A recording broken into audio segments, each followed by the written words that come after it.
My name is Walter. I'm 81 years old. I've lived in this apartment long enough to know which floorboards complain and which ones stay quiet. The phone sits on the small table by the window. It still works. I check the dial tone sometimes. It's just, it hasn't rung in years. I didn't always notice the silence. At first, it came in small pieces. A missed call I assumed would come later. A holiday that passed without much thought. I told myself people get busy. Lives fill up. That's what happens. I worked most of my life with my hands. Early mornings, late returns. I came home tired and proud of it. There was comfort in being needed somewhere, even if it wasn't at the kitchen table. I thought showing up meant providing. I thought time would wait until I had more of it to give. There are things I remember very clearly. The weight of my coat on winter mornings. The way my wife folded letters before putting them in the drawer. The sound of my daughter's voice when she was young.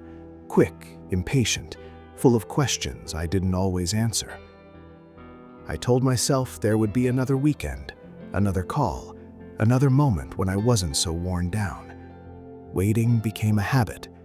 Silence didn't feel dangerous then. It felt temporary. The phone rang back in those days. Friends from work, family checking in. Sometimes I let it ring. Not out of cruelty, just fatigue. I thought they'd try again. I thought I'd call back tomorrow.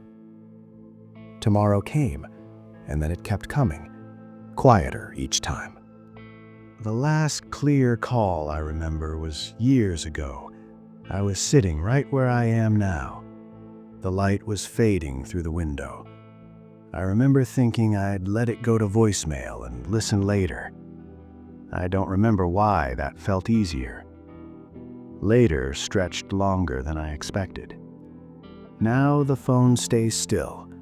Dust settles where fingers used to reach. Birthdays come and go without noise. I mark them anyway.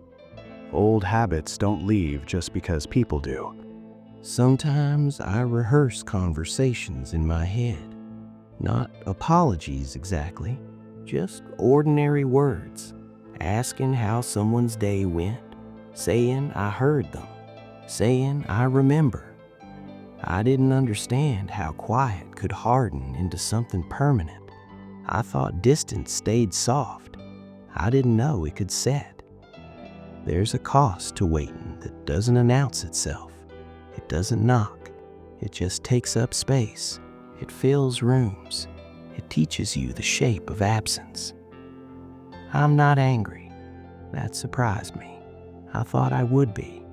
Mostly I feel aware. Awake in a way I wasn't before. Time feels thinner now. Not rushed, just fragile. The phone is still there. I keep it because removing it would feel like admitting something out loud, and I'm not sure I'm ready for that.